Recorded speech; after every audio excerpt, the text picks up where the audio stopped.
Hi everybody and welcome to Office Fluent. My name is Jan and today we're taking a look at the personal chat in Microsoft Teams. In Teams there are many ways of communicating and collaborating with your coworkers, and chat is only one of these options. But like I said, it's the personal chat. So the chat is mainly used for personal communication that is not relevant for any team. If it is relevant for any team, make sure it's at least also put in that team so the information is stored for everybody. Also, the chat is not necessarily only between two people. There can be up to 250 people in one group chat. And I'll show you how to create a group chat in a second. But beware that a chat is only one conversation. So, like in a WhatsApp group, for example, adding too many people can very easily result in total chaos. Okay, let's see what the functionality is, shall we? Before you can start chatting, you need somebody to chat with, or an open conversation here. There are two ways to create a new conversation.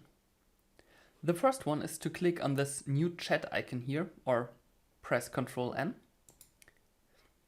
and then enter the name. For example, my colleague Clear, and the chat opens. And this chat also contains all information that has been shared with her before, as chats in Microsoft Teams are persistent. I can add another one or another 200 people in this line directly to create a group chat. And take a look at the other option. Here on top in the search bar, I can quickly just search for one person and open the chat with Clear. The chat in Teams is structured very easily. Down here, you have your type a new message line with a lot of options below, and we'll go through them in a second. Here on top, you have your chat tab, your files, organization and activity. I'll get to those. Here you have video call and audio call, so you can call them directly. You have your screen sharing option, which does not necessarily come with a call function, so you can also chat and show something on your screen. You can add people and you can pop out chat. So in this case, if I click here, I have the chat in a separate window and can, for example, go to my calendar.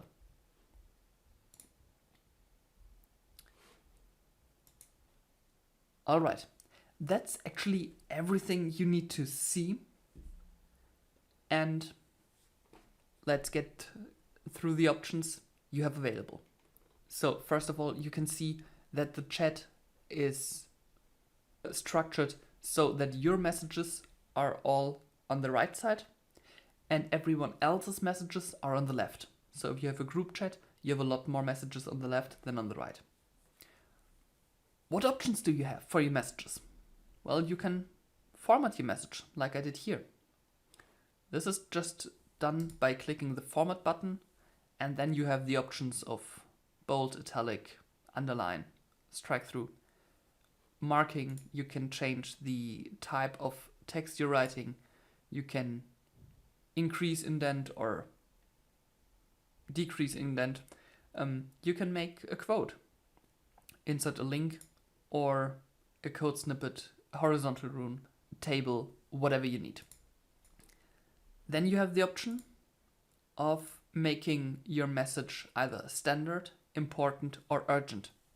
Standard is default. If you click on important, you will see that the message will get a big symbol here on the right and also a fat important and a red bar. So nobody should overlook an important message. And urgent goes one step further and reminds the recipient 10 times in a row that there is a message until he sees it. The next options you have is emojis. Everybody needs emojis. Everybody needs a little fun in his or her life.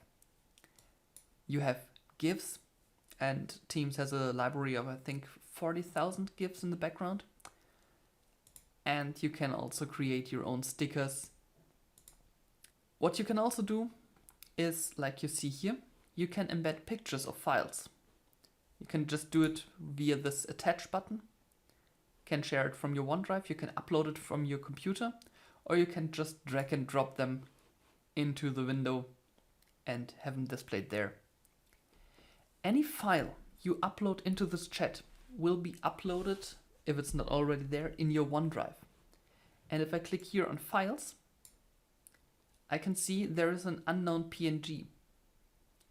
This unknown PNG is the picture Clear posted. So this folder here, this Files tab, is all files that are shared between me and Clear in our OneDrives. So this file is shared by Clear. She's sharing it from her OneDrive, and if I would send her something, I would share it from my OneDrive. So there's no local or central file storage for files shared in the chat.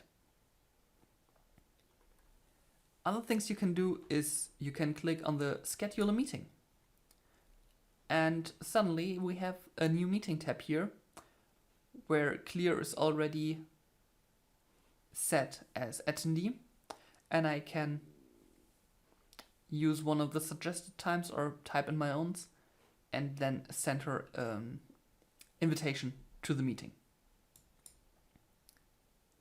The other option is, like I said before, click on video call or audio call and just jump on a call with her directly.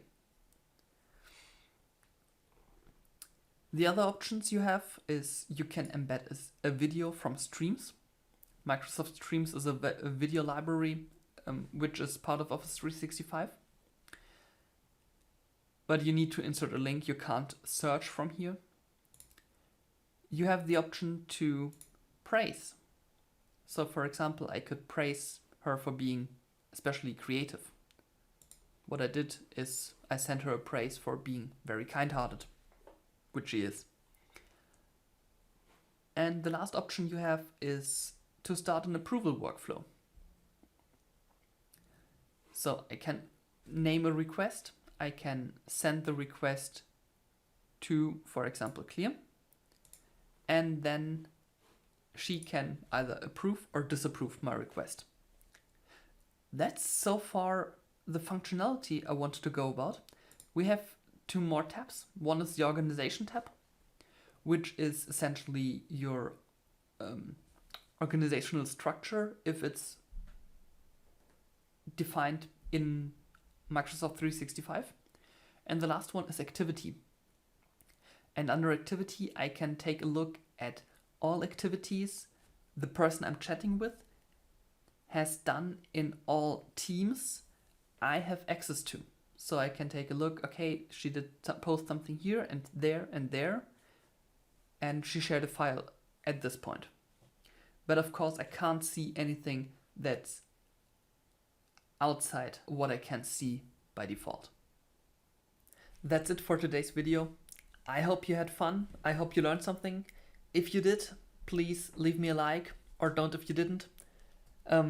Click subscribe for more information on especially Teams and OneNote for the near future. Let's see what comes next, and we'll see you soon. Bye.